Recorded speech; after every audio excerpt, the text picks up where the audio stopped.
InDigital is on a mission to improve the 911 industry. Our goal is to create something better to go above and beyond the current standards. Our passion for creating the most advanced, well-designed solutions led to our position as an industry leader in next-gen core services. For the millions of calls processed over our emergency IP networks, to our Text for 911 solution, Texty, to our disaster recovery and backup solution, Mevo, it's easy to see we love what we do. For more information, check us out at www.indigital.net. Rapid Deploy believes that every public safety agency, regardless of size, should have access to the data they need when it matters most. That's why since 2016, our mission has been to reduce emergency response times and improve public safety. We are the industry's only integrated emergency response platform. Our web-based cloud platform includes analytics, mapping, dispatch, and mobile apps, purpose-built for 911 in the 21st century. Visit www.rapiddeploy.com to learn how we enable effective, efficient, data-driven emergency response.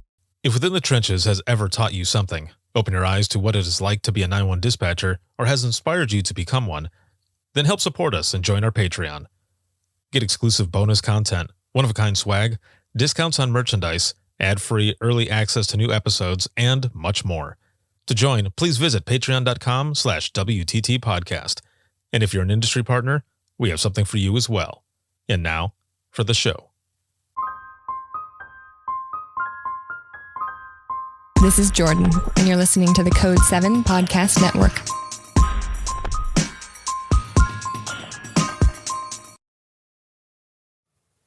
Warning. This episode contains the 3 A's of podcasting: adult content, adult language, and awesomeness. You've been warned.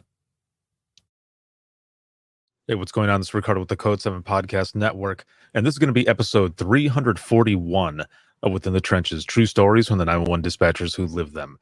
This episode is sponsored by InDigital as well as Rapid Deploy, and of course, as always, a big thanks as well to patrons of the podcast. I appreciate all the support and all of you who listen and watch every show that is part of the Code 7 Podcast Network under Within the Trenches Media. Now, just a few days ago was August 24th, 2020, the anniversary of the birth of the I Am 911 movement. It was National I Am 911 Day, and many people celebrated by sharing their stories and talking about how it has impacted them in so many ways. And the movement has opened literally the eyes of millions around the world on what it is that 911 dispatchers do on a daily basis. That they're not just there answering the phone, that they're there with the caller the entire time, that there is so much more to taking a phone call. Also, that night was a very special Imagine Listening session. Now, Imagine Listening started in 2017, and I started this. The first one was at the Indiana NENA APCO conference in 2017, and I had this idea. I wanted to share stories even more through the podcast. So I did a live audience session where I gave 911 dispatchers and call takers the opportunity to share one of their personal I Am 911 stories. Now, in the beginning, no one really shared, and I shared a couple of my stories. And then I asked, or rather told them, if they would rather share a story by writing it down, you can do that as well. And so many people ended up writing stories down, because what I was going to do was I was going to read them for them. And then one person said a story out loud, and then another, and another, and it just kept going. And it was such a powerful session. Now, Imagine Listening is only an hour long. The first 30 minutes is Imagine Listening, the emotionally intense stories that come from the I Am 911 movement. But also the powerful saves, each one of those stories powerful in their own right. And then the last 30 minutes is open mic, where we share the lighter side of dispatch and we laugh together. Laughter is good medicine. We start out emotionally intense and then we move on to the laughter. And when we all left from there, so many people just felt so much better because they were able to share those stories in a room with those that understand, that get where they come from and what they're talking about. I've done Imagine Listening at conferences, state conferences, national conferences, and it has been amazing. So on Monday, I tried to do a session virtually, and it was amazing. There were so many people that joined, and we shared and we shared. And every Imagine Listening session, none of it has ever been video that has gone out there. It has always been audio, because in listening to the audio as an episode going out there, other people hearing these stories, they understand more. We heal together. And a lot of people have said that they love the Imagine Listening sessions because they realize that they're not alone. Imagine that. They realize that they're not alone, that there are other people out there that are dealing with the same thing, and they feel comfort from that. And in those stories, in that support for each other, we're healing and gaining a form of closure. What you're about to hear is the audio from that Imagine Listening session. Now, you will also get to hear the audio from the open mic session. Both amazing episodes. And during the time that we were doing that session, I asked if people would want to do this again. So all of those that were in that session, the 200 people that signed up, we are going to do another session. And if it goes well, I might do it more. Because from what I got from this, people need it. They need a spot to share. And only those who registered are the ones that are able to go back and view the session again. No one else is able to. All anyone else will get is the audio. Now, names and everything have been taken out. Everything has been edited so that you only get the stories, because that is how I've always done Imagine Listening. So I want to thank everyone who attended the session and who shared a story. And even if you didn't share a story, thank you for being there, because you were there in support. There were so many comments that were coming in for each person who jumped on screen with me to share a story. In the comments, it was just words of support. So thank you. Thank all of you for the job that you do and for joining me for the first virtual Imagine Listening session. Because of you, it was a success. I appreciate it more than you know. And so do everyone else that was there for the session and those who are going to hear the audio from this episode. Thank you very, very much.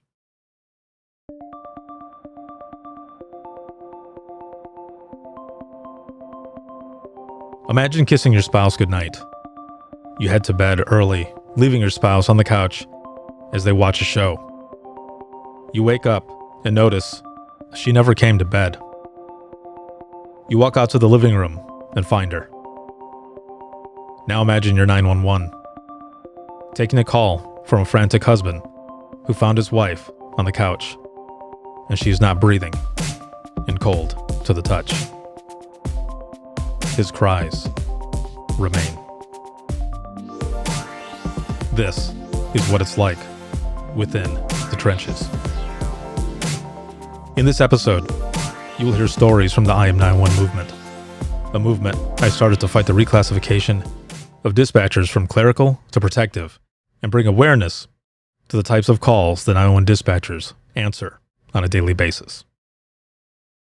This is a live audience episode, and we are recording live from Crowdcast. This is the first ever virtual session of Imagine Listening, and what better way to introduce this than on August 24th, 2020. I am 911 Day. Now, you heard the warning at the beginning, but I must warn you again and add that if you suffer from PTSD or have suicidal tendencies, you are listening at your own risk. The stories you're about to hear are all true and come from the dispatchers who live them. While some stories have a good outcome, the majority are horrifying. This is our reality. Your worst day is our everyday. So let's start with a bang. I want you to imagine each story. Become the dispatcher who has taken each call and imagine listening. So a story that came in, a story that one of my admins had posted this morning. It says, when I hung up my headset, I didn't just become normal overnight. I still suffer from radio ear, being unable to people in public, and recurring thoughts of bad calls. I am 911, and always will be. Okay, I wrote it down so I would kind of remember. I've not told very many people this because it makes me feel weak, or I'm not sure. It's silly. But it's been over a year now. You were my first TCPR call while working alone. I'd only been doing this less than a year. I remember your screams for help, begging me to tell you how to save your baby that you had just found in the pond. I'm giving you instructions as you scream and cry for your baby to wake up. You live so far away in the county. My deputy, he is a new daddy as well. He drives way too fast down very bad country roads to get to you. You have the phone down, so I hear him giving CPR as well. Your baby makes it to the children's hospital before passing away. I still think of you, your pleas for help, your begs and your cries for the baby to come back. I think of your loss often, even though you don't know me. I am 911. Thank you. Don't ever think that you're weak. What you are doing right now, that's a lot of courage to be able to share this story. That's amazing. It's powerful. Thank you so much for sharing that with all of us here. Thank you. It is my hope that what we're doing here for you and for everyone else, that by sharing this, it will also help you feel a lot better. I know for myself personally, I would hold a lot of these calls in, and it was when I would finally talk about them and let them out, I was able to manage it. There were some that really were haunting, but the more I talked about them, the more I shared them, especially with those that know what we know, it helped. It was the most interesting thing where in the beginning, I felt the same. I thought, man, my peers are going to think that I can't hack it or I can't handle this because I'm asking for help. But in the end, it was the courage to actually ask for help and to share stories. It was therapeutic for me to be able to share them. So again, thank you so much for sharing. Thank you for having this.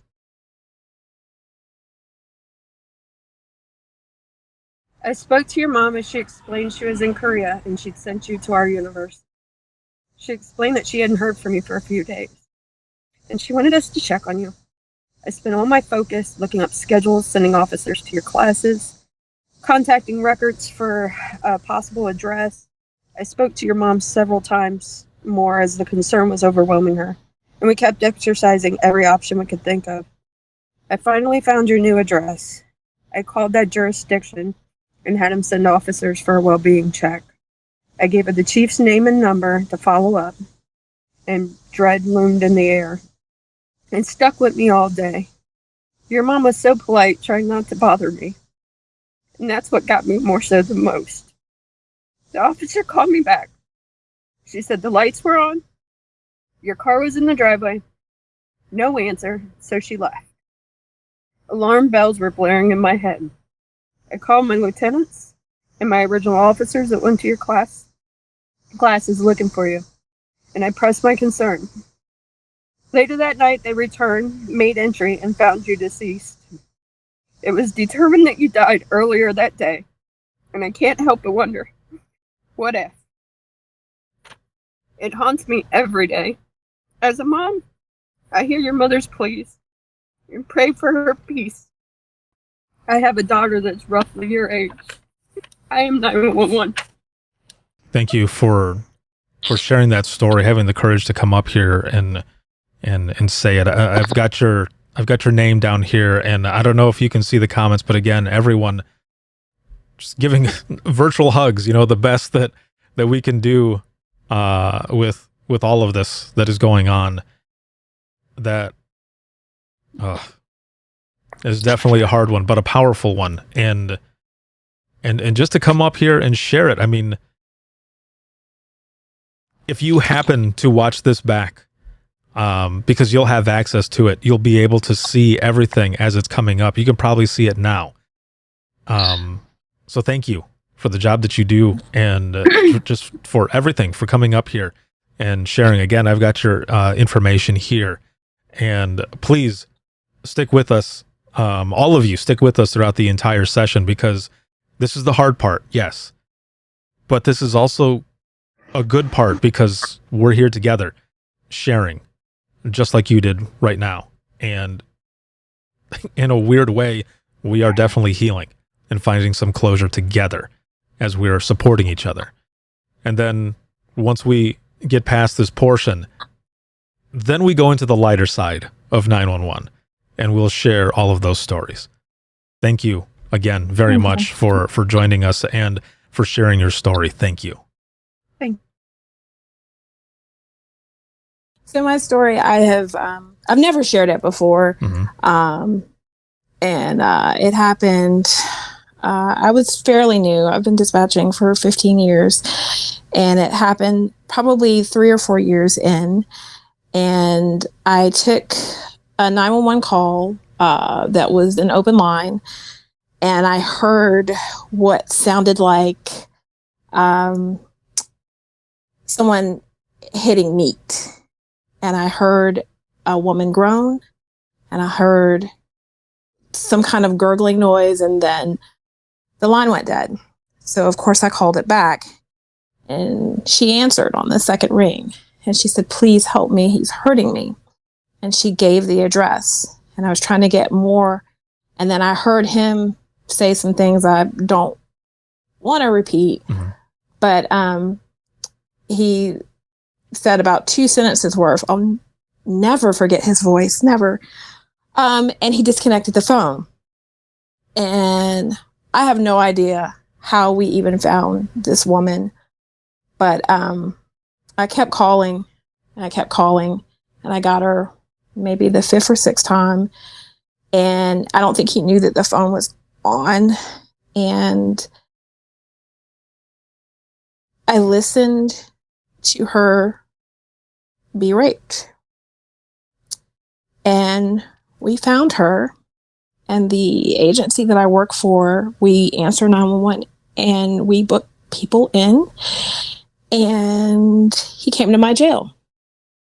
And the officer asked me if I could tell him whether or not it was the voice that I heard on the radio by booking, or on the phone by booking him in. And I looked that guy square in the face and asked him booking questions, and told the officer in 10 codes that was a 10-4. That was the guy that raped her. And we were able to send the voice tape for voice recognition to confirm that it was him. But I stared him in the face for that woman, because that's what she deserved.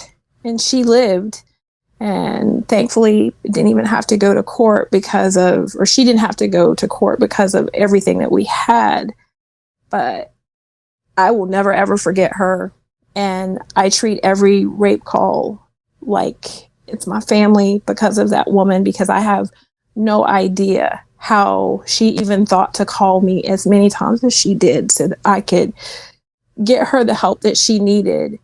And I've booked in murderers, but I feel nowhere near as much anger as I do for that man, because he enjoyed it. And it is by far, out of all the things I have done at the police department, it is the scariest thing.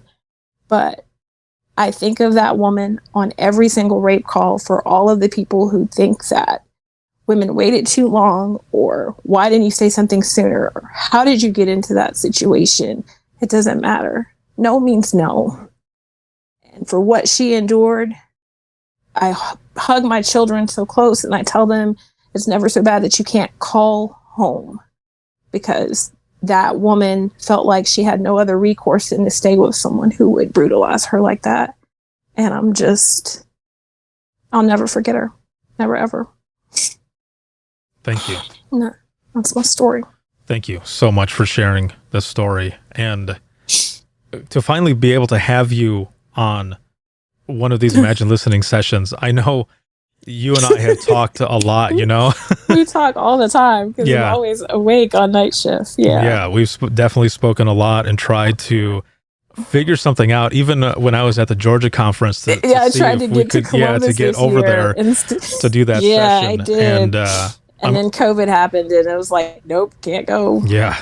Thanks, pandemic. But thank you. But I'm here, and can I just say one other thing? Of course.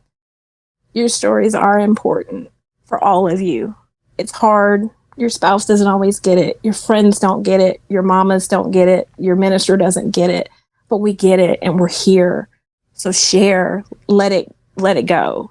You know, I have so much fun with you guys. I grieve with you guys. I keep you in my prayers. But you have a support system, and we get it. So if you've got something that's wearing you down tonight, let it go. Let it go with us, because no one's going to judge you, how you reacted, how you feel. We get it. This is the place. Exactly. There's no other words I have. That was amazing. Thank you so much for sharing those words and your story. I've got your information here as well. Thank you. Okay. Bye, Ricardo. Bye. Let me go ahead and read one that I have. And it says, we all have deep fear that a 911 call will wind up on the news for the world to criticize. Walk a shift in my shoes. I am 911. We've got another one here.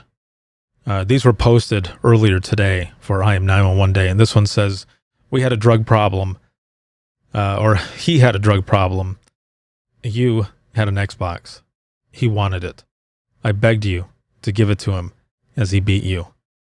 I listened to you breathe until help arrived. I am 911. Let's see, we got one that says, back in 1988, when I first started 911, I took a call from a child that his sister wasn't breathing. And had drowned in the pool. I talked his mother through CPR. She was transported and died 2 days later. It took years to listen to the recording. I visited her at her grave. I am 911.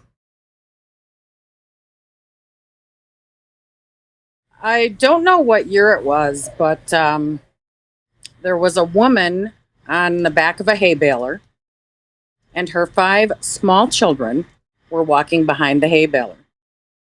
And they all witnessed their mother go through the hay baler. I can't believe I'm emotional. I never cry. And a passerby witnessed it and stopped and called 911. And the sounds of those children screaming are still with me today. I am 911. Retired, but forever 911. Thank you. Thank you for sharing that And, there's a lot of times where I've said the same thing. Like, I don't always cry about certain things. Lately, a lot with the 911 stuff, though. That has definitely come out. But it's good. Sometimes I think finally, it's getting out there. There's so many stories over the years. I really, really debated which one to share because, after 25 years, there's just so many stories. Exactly. Thank you so much for coming on and sharing a story. I appreciate it. Thanks for all the support, everybody. Thank you, Ricardo, for all you do for all of us. Thank you. Have a good one. You too.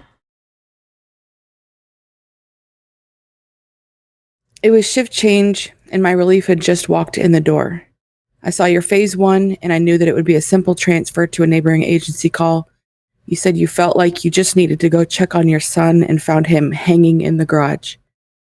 I transferred you to the correct agency, but stayed on the line. After they disconnected, I told you I would stay on the phone until someone got there to help you cut your son down, and sent one of my own nearby deputies to make sure you weren't waiting too long.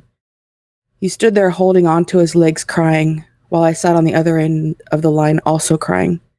The room fell silent while we waited for the deputy to radio in that your son had been cut down, his voice cracking.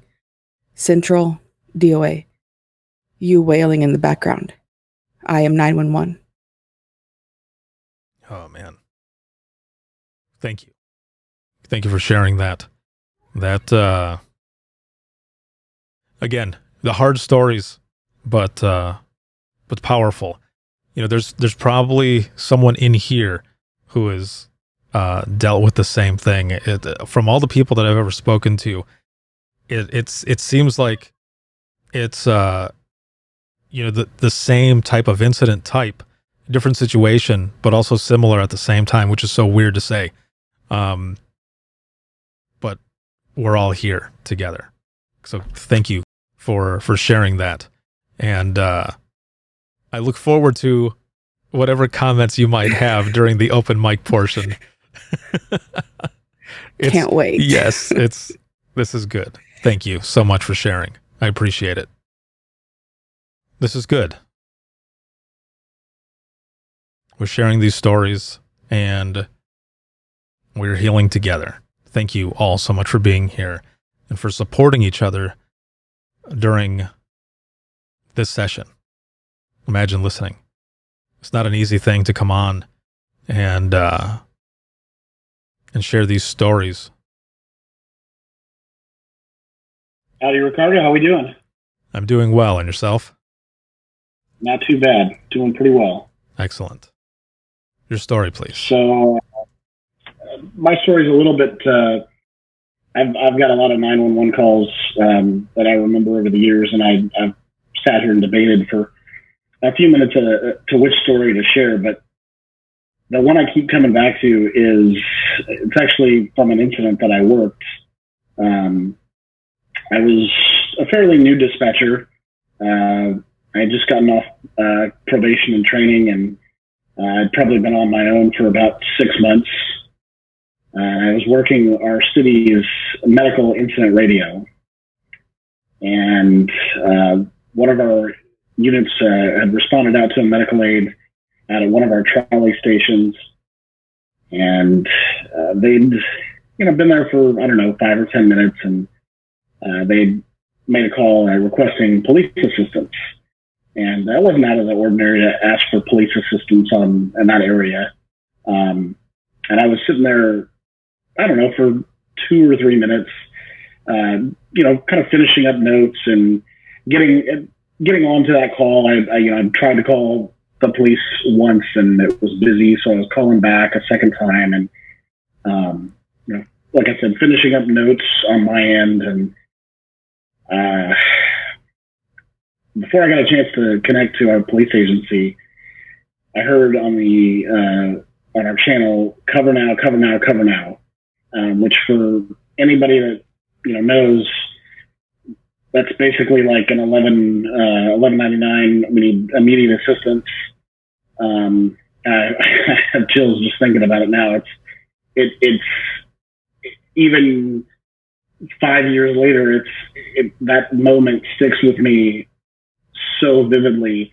I never will forget hearing that radio traffic. I never will forget the frantic, trying to hit the button to call the police department.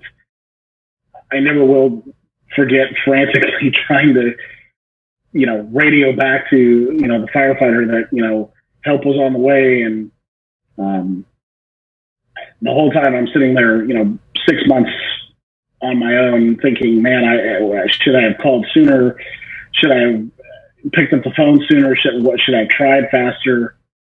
It was absolutely, the adrenaline was pumping the entire time. And the whole time my supervisor was kind of unaware of what was happening.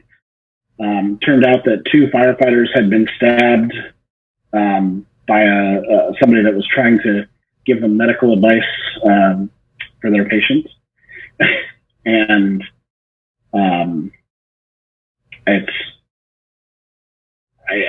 still to this day, like I said, it's absolutely crazy to think about how it happened. And all I remember after that was the 15 to 20 ambulances that had come up on my channel, all telling me they were en route to the scene, and having very little incident management experience, managing 15 to 20 apparatus, all responding kind of out of district, and no real plan. Everybody was just kind of free for all to the scene, and it was pretty intense. I had to walk away after that for a few minutes and take a quick breather. But, I can see that, and just like you're saying, all of that still, it's interesting how when we go through a call like that we start questioning every single thing that we've done, right? Yeah. The last couple of weeks that I was in dispatch still, and I know I've said this many times, people will probably hear it all the time, but it's true. It's what happened. It seemed like the dispatch gods were giving me every shit call that you could think of. And one of those dealt with a gentleman who was suicidal, and I had all the information, right? But it didn't start out that way. It started out as a disorderly. It wasn't until the very last part of the conversation that the person said, "Oh, I think they're suicidal as well." And I thought, what the hell? That completely changes everything. So, I'm trying to call this person, right? And hoping that maybe I can get a hold of them, and I ended up not. They had already run themselves into a tree. So then, like you, I got to the point where I was mapping everything out, trying to figure out if I would have changed my line of questioning, would the outcome have been different?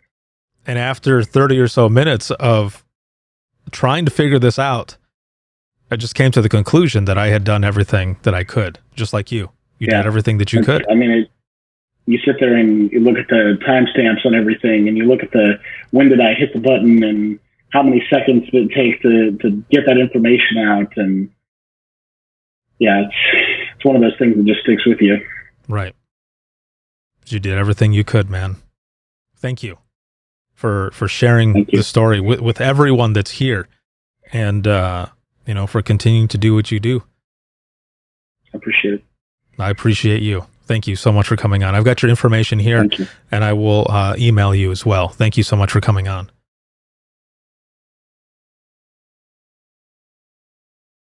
Hey. How are you doing? I'm good. How are y'all? Doing good. Sharing some powerful stories. Yeah, I've had enough of crying already through some of these stories. I promise you, once we get through this emotionally intense part, the next part will be, you'll be crying, but you'll be crying because you're laughing. So I promise it'll be good. Your story, go ahead. All right, it's a little long, so I'm going to try to shorten the best I can. Mm-hmm. So I work for an agency that's not really big, but not really small. We're kind of in between. I work on shift with one other person. It's just the two of us for our 12 hours.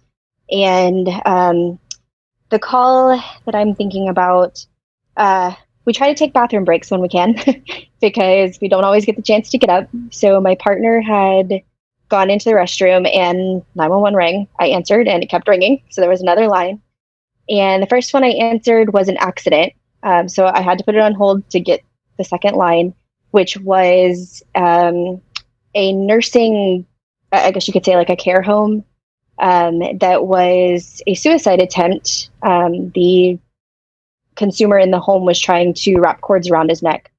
So I got that dropped as quickly as I could, sent officers there, went back to the other 911 call, which had now turned into a disturbance.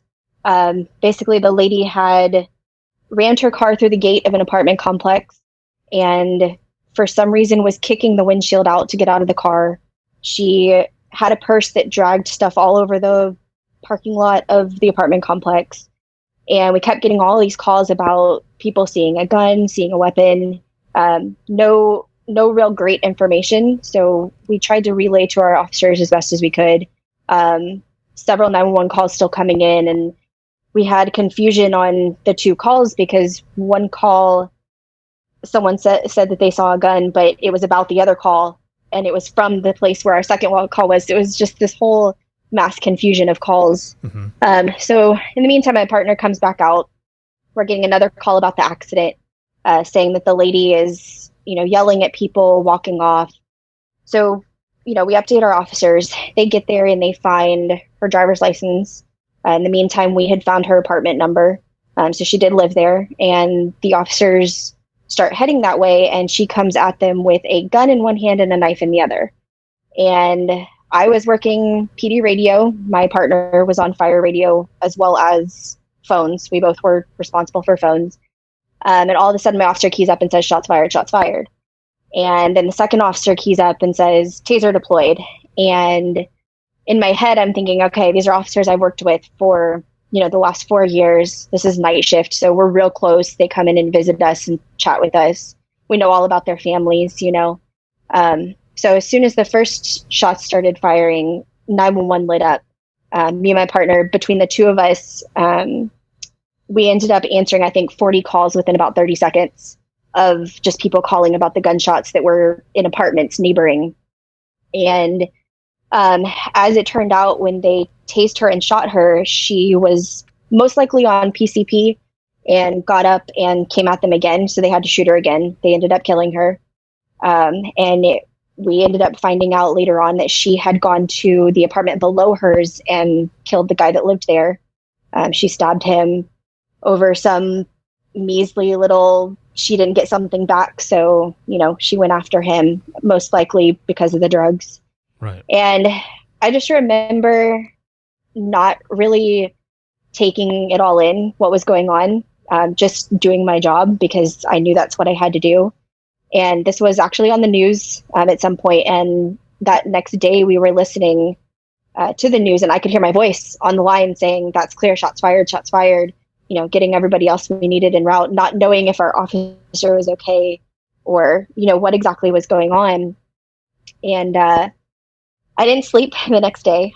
This was after night shift. I went home and I stayed awake and I finally broke down going through the car wash because the noise of the car wash was me hearing the shots fired when my officer keyed up. And it was just really tough, to move on from that and not let it affect me at the time, but then affect me so much later on. And we ended up having a briefing with everybody that was involved. And I just hugged my officer as tight as I could because I was so thankful that he was still there and that he had made it through. And, it was real hard. And it was a big turning point for me and my partner because we realized us working together, what we could accomplish because this had happened and we worked so well and just got everything done that needed to. We supported each other. It was really great. And, I'm thankful that I can be in this position and I can do this job and I can help people the best that I can and make sure that my officers and my firefighters go home at the end of the day. That's amazing. And especially that they brought you in. There's a lot of dispatchers and call takers out there that don't get to be part of those debriefings. And right. We at my old center, we weren't part of those in the beginning. We kind of demanded it during one incident that happened, and a lot of us went, and it was good. It was good for us to be there, and even them there were saying, "I don't know why we haven't had you guys here before." So right, it was for us. I think it was getting to hear what was actually happening because we didn't know at the time. So hearing from our officers what was actually happening on scene, we were able to get that closure that we don't normally get from a normal 911 call. Right. So, at the end of the day, yes, we lost a life, but, everybody else went home safe. And unfortunately, we had to lose a life in the middle of it. Well, you did an excellent job. And especially, the way you're saying that you and your partner were able to, figure out that what you can handle and what you can do together. Oh, yeah. And that is an amazing thing as well. So thank you. Yes. Thank so you for much. letting me share. Of course. Thank you for sharing. I've got your name down here as well. And I've got my notes. I'm taking everyone's name down so that I make sure I get everyone's coin to them. So thank you again. We appreciate that. Thank you. Appreciate it. Have a good night. You too. Thank you.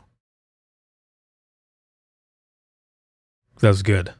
Again, these I Am 911 stories, they're the hard ones, but also, the saves, the good outcomes as well. These are all important. I have to say, just looking at the comments here, it's just amazing to see everything come through in the comments. And hi. Finally got my camera to work. I like how you put on there, I'm ready this time for real. Well, it kicked me out about 3 times, so I'm glad that it finally accepted it. So perfect. All right. Do you have the floor? I wrote mine down. It is my story, but it also is a story of a lot of the dispatchers that I worked with the day, and it's a story that kind of involves a lot of our officers. So it's also the story of my officers and my firefighters and my EMS as well. So excellent. I'll go ahead and I'll just read it for you. You were driving home when you were in a car accident. You collided with a gravel grader. I remember one caller screaming at me to get medics there now, or you would die. I quickly dispatched deputies, the QRU, and an ambulance. I knew something was wrong when the responders didn't talk on the radio. When a deputy finally gave me the plate, his voice was stressed and strained. The vehicle was registered to one of my off-duty officers. My heart fell. It was my officer's teenage daughter, you. I know I did everything I could to get you help, but you still didn't make it. Your call reminds me every day to give my best effort for each and every caller, because sometimes, like you, the person needing help is family. Thank you for sharing that. Those, yeah, like I've said with all of these stories, those are the hard ones, but the powerful ones, but especially when it comes to something like that. I remember working a couple times when things happened that were similar, or that I heard about it when I was on my day off, and I thought, that's just tough. But you having the courage to also share it and to treat, like you said, every call, that goes out to everyone. Treat every call like it's your family, or like it's priority one, because it'll be that one time that you don't treat it that way that you end up on the news, or something else ends up happening like that. Absolutely. And it was one of those ones where I looked back and I thought, what if, was there anything else I could have done? And I realized, I handled that call perfect. I got everybody there as quick as we possibly could. I followed all of our procedures. And so in hindsight, it was kind of a blessing to me, because I was able to say I did. And I did give my best, and it was enough. It was just an unfortunate accident. And I didn't make it worse by not doing my job. Right. Thank you so much for sharing. And I'm glad that we were able to get you on here. Yes, as well. thank you for working with me to get me on here. I really appreciate it. No, of course. Again, thank you so much for the job that you do and for sharing this story. I know for everyone, it's not easy to do, but thank you for sharing for the movement. Yes, I thank appreciate you. it. Thank you. I appreciate it. Have a good night. You too. Thank you.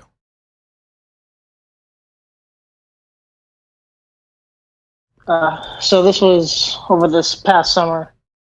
It was enjoying the peacefulness, and I heard the 911 phone ring. I had this gut feeling it wasn't going to be good. I had a father on the phone who gave the address, and he was eerily calm. And he said to us, "My son is dead. I ran him over with a backhoe." And it just, my heart sank from there. It's still tough to talk to about to this day. But his kid was on a 4-wheeler, and he was driving the backhoe doing some farming. And the kid came up on the side of him, and he just didn't see him. He hit him. And the way he described it was that he squished his son's head with a grape, like a grape. And it was just, he was so calm about it. It was eerie. And to this day, I still hear the voice, him saying, "My son is dead. I don't know what to do." And it kills me to know that happened to him. I am 911. Thank you for sharing that. I have to ask, was there any, I know you're on the clock, but really quick, was there any type of debriefing or anything, or is this just to the next call, like a lot of these calls that we take? It was just right into the next call. We hung up with one and then right on to the next. They really kind of just like, "You're okay, right?" I'm like, "Yeah, I'm fine." I was in shock. Right. And I just had to go on to the next call. I think it's a double-edged sword sometimes, because you already knew everything that happened. A lot of times we go to the next call and we don't know what happened. That closure part is gone, but you knew what happened. And I think sometimes, not all the time, for everyone who's watching, not all the time, but sometimes going to the next call right away, kind of helps in a sense. So it's not, hitting us really at that time. And sometimes if we get a chance, it's good to be able to step away. But as we both know, that doesn't always happen. It wasn't possible. I'm glad though that you were able to come on, that you wanted to share this story with everyone here, the people that know what it's like and how you feel. For a long time, I didn't have someone really to talk to really get it out there. It was through doing things like this, writing, podcasting, everything is where I found it to be therapeutic. So I'm hoping that by sharing this with everyone here, that it's easier. It'll get a little easier. The more we share our stories, the more that it helps for us to manage whatever, might come. But again, thank you so much. I've got your information here, and I will get you your coin. Again, thank you. Thank you for sharing the story and for the job that you do. Thank you. I live in Colorado, but I work for a larger agency here in Colorado. And this story happened on my very last day of OJT. It was a Thursday morning, and a man calls in, and the way our system is, it's an automatic call drop. So like we don't get to choose to answer, it just drops in our ear and we go. And so I can automatically hear him crying, and I say, "What's the address of your emergency?" And he tells me, and I say, "Tell me exactly what happened." And he said, "I think my son is dead." And I was like, oh my gosh. And so I'm trying to keep it together, and I say, okay, and we have EMD, which is emergency medical dispatch. And throughout all OJT, I was like really intimidated by it, but whenever he said my son is dead, I just went into parent mode, and I didn't care about, how scary protocols and stuff were. I just went with it, and I said, okay, are you with him now? How old is he? And he said, my son is 1 year old. And my heart just sank. And I go into it, and he verifies that he's not awake, he's not breathing, and he's just crying and he's screaming, and he, please help me. And we get into CPR, and at first he doesn't want to do it because he doesn't think that he can. And I convince him, I'm like, you're going to do great. We need to get into it. You need to help your baby now. Mm-hmm. And so he's counting compressions with me. And then Mom walks into the room. She just got home from a night shift, and she has no idea what is happening. And then she starts to scream once it kind of all clicks together. And I'm still waiting for first responders, EMS, to get there, and Dad is still counting the compressions. And they finally get there, and I disconnect the call. I go out of service, so I can't receive any more phone calls, and the call lasted all of maybe less than 10 minutes.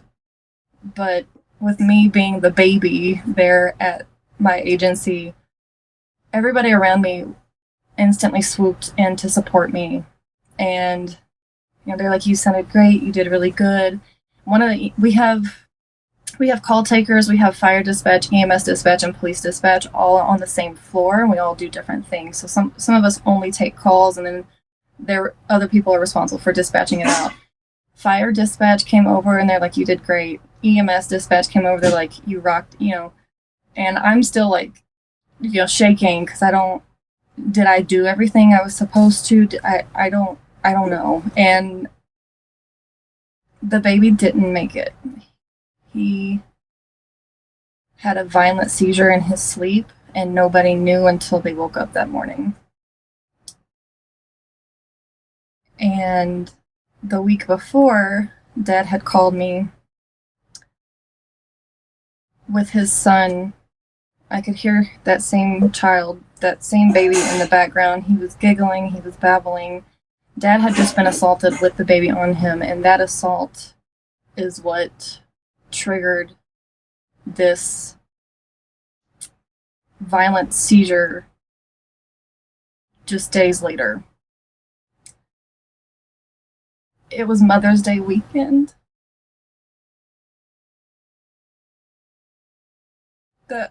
That weekend. And I'm a mom too.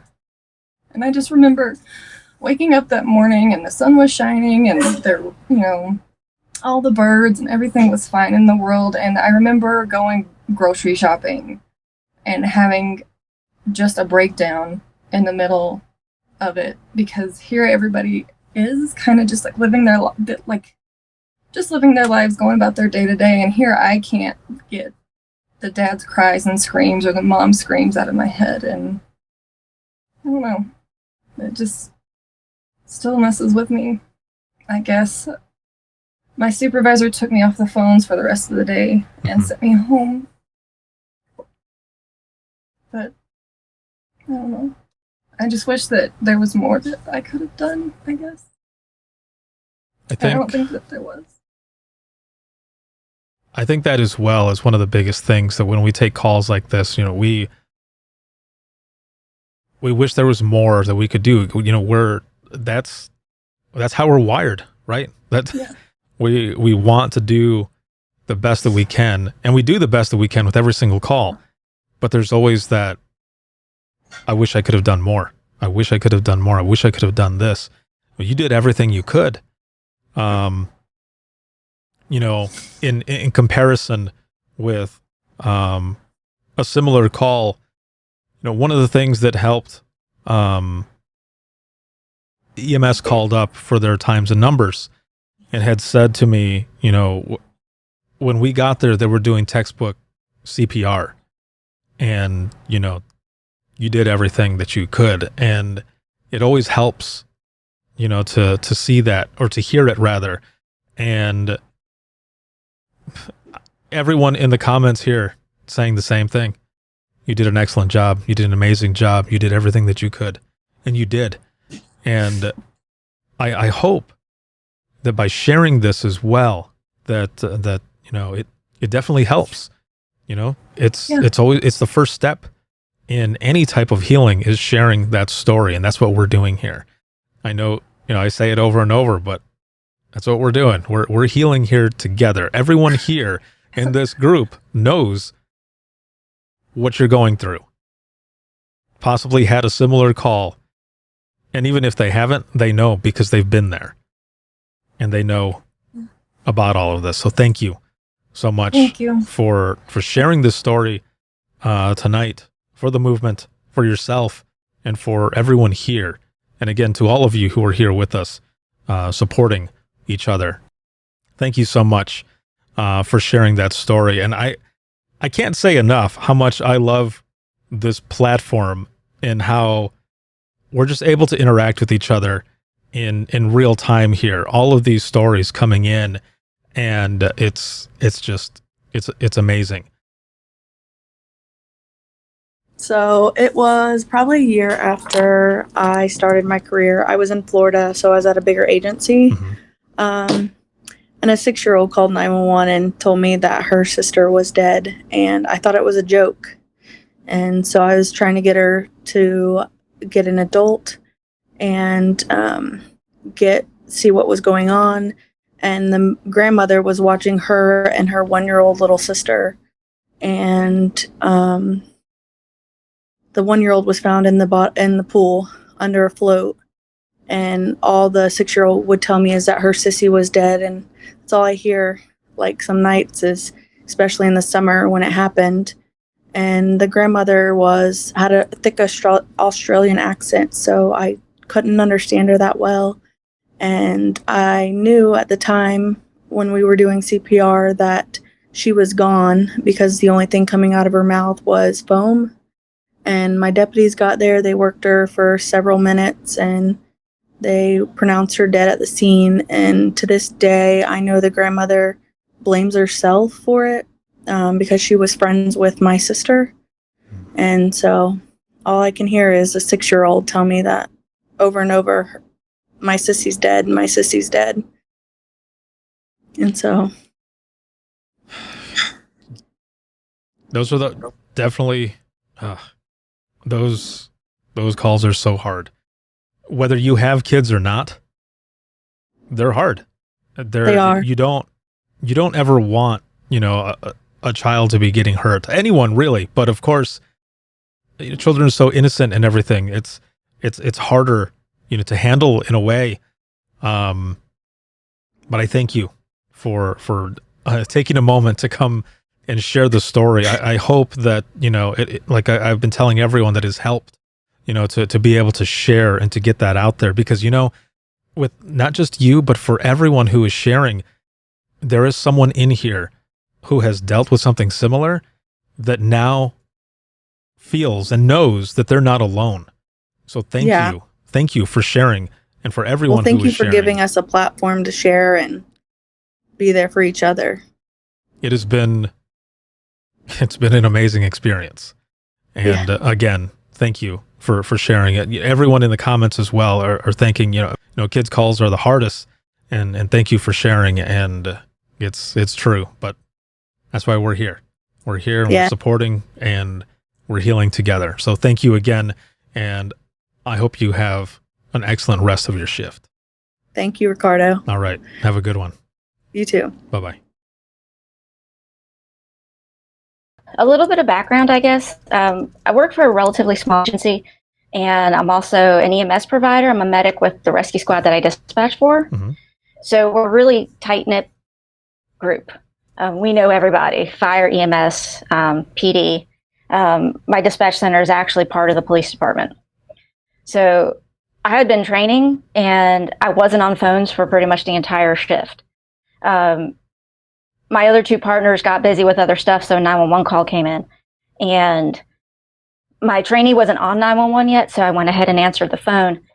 And I recognized the caller. It's like the voice was someone that I've talked to a lot. And it took me a while to process it, because the first thing she started saying was, she just shot herself, she just shot herself. About a minute into the call, I realized that it was one of our officers who was off duty who called us in. One of our other EMS providers in one of the local agencies, but somebody that I had worked with, had actually, we had sent somebody out for a welfare check earlier in the day because she was struggling. She had PTSD really bad, and she was just having a hard time with it. So my off-duty officer, who was one of her best friends, went out there and went to go check on her, but we didn't know that she was going out there. So when she calls, the first thing she says is, she shot herself, she shot herself. And I'm just like, whoa, wait a second. I was like, where are you at? What you doing? And I finally realized who I'm talking to, and my heart just like bottomed out. One of my partners was actually one of her best friends as well, was one of the off-duty officer's best friends. So we managed to get everybody out there. She was an EMT as well, but I still went through all the EMD protocols with her while my trainee is listening in on me. And we got everybody there, and she was still alive at the time. We launched a helicopter, but she never made it. It was just the weirdest thing, having to listen to one of my officers on 911 call in about one of her friends who I knew personally, my partner knew personally, and that we're both really good friends with this officer.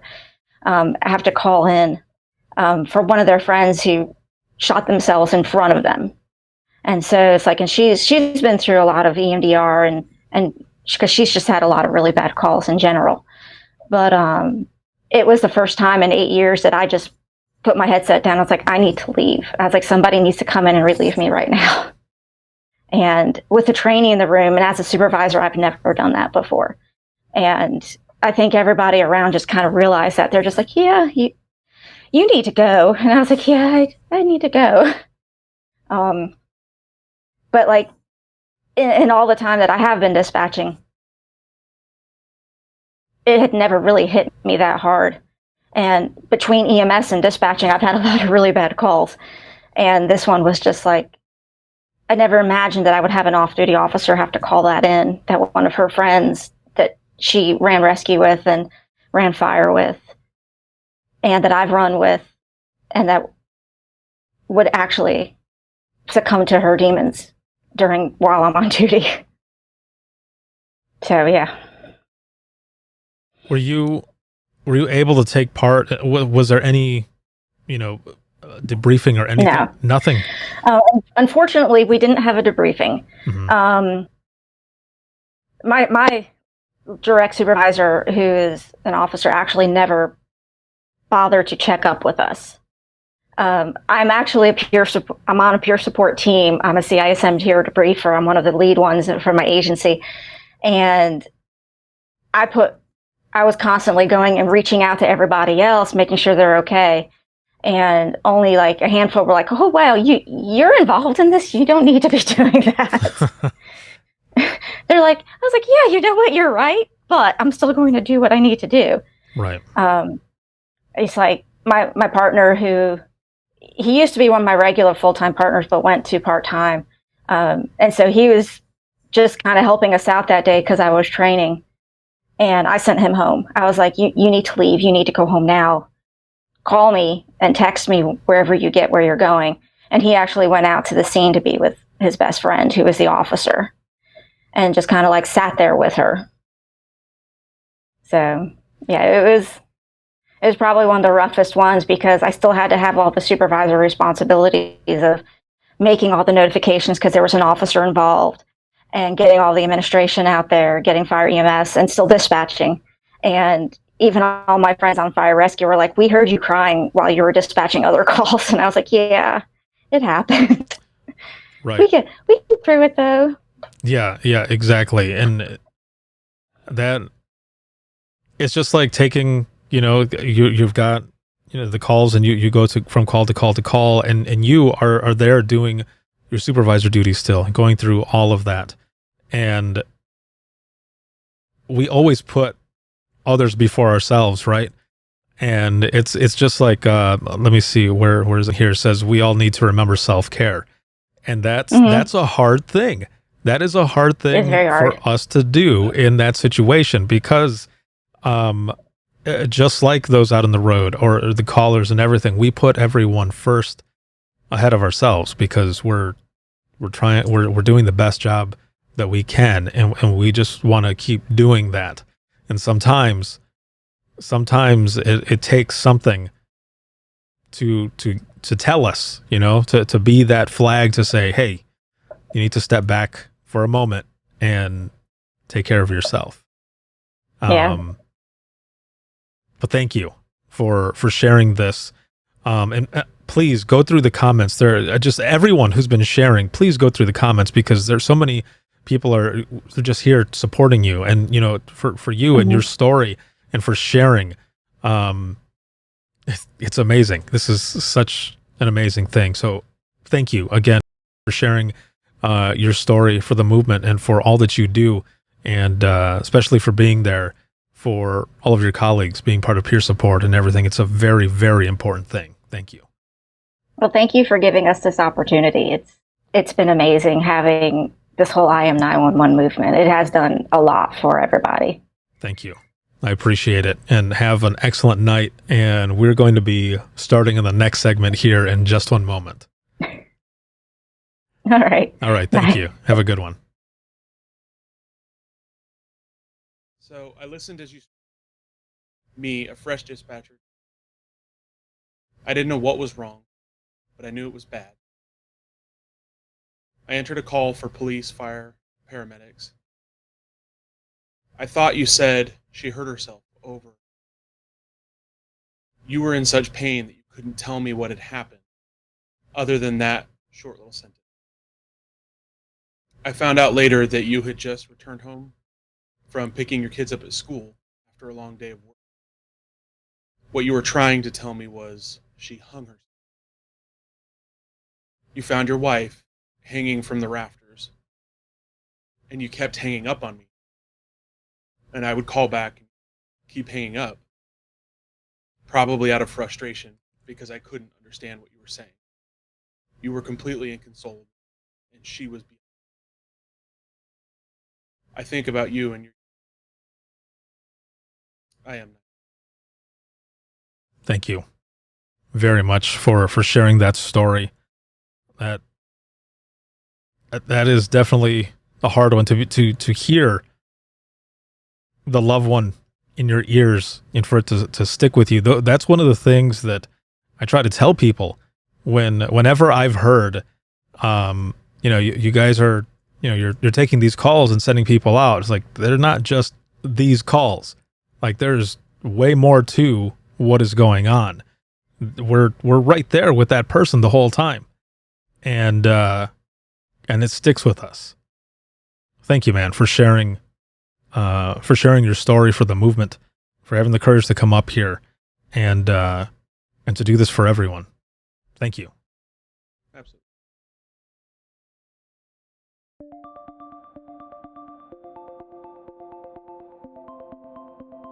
That was the audio from the very special Imagine Listening session, the first virtual Imagine Listening. And again,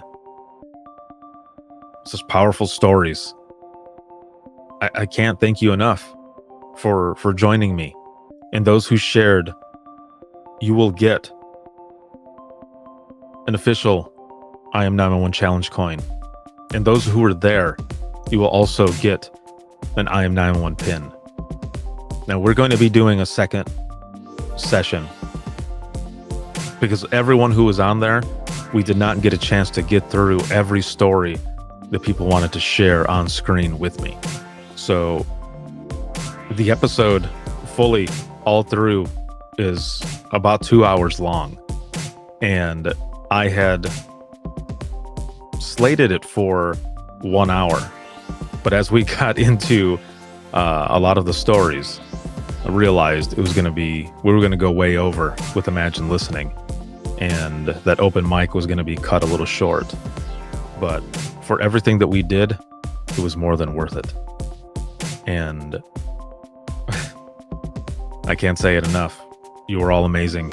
And the job that you do is not an easy one. Not many people can do it. Thank you for everything that you do as the most vital piece of public safety. And I look forward to seeing you all at the next session.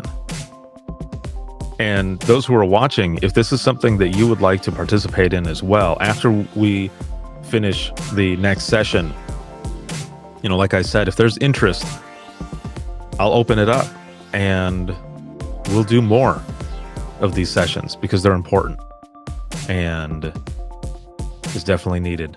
The stories are powerful ones and they're ones that need to get out there. Your story matters. And the I Am 911 movement continues. Thank you once again. This episode has been sponsored by InDigital and Rapid Deploy. If you have any comments, questions, you want to be a guest on the show, you can email us, and that's going to be wttpodcast@gmail.com. Once again, that is wttpodcast@gmail.com. You can follow us on Twitter. That is @91podcast. You can like us on Facebook. That's facebook.com/within-the-trenches-podcast. This show will always be free, but if you're looking for any bonus content, early release episodes that are ad-free, as well as discounts to the store, swag, t-shirts, all types of stuff, and even more bonus content that's going to be coming up. I'm working on a lot of different things. Make sure to check us out, and that is patreon.com/WTT podcast. And I can't thank the patrons enough. Thank you so much for everything. Sponsors, patrons, all of those who support, watch, and listen. Thank you from the bottom of my heart. Thank you very, very much. And the audio for the podcast can be heard 24/7 on Apple Podcasts, iHeartRadio, Spotify, your favorite podcasting app, and withinthetrenches.net. Have a good one, everyone. And thank you again to all of you who participated in the first virtual Imagine Listening session. Have a good one.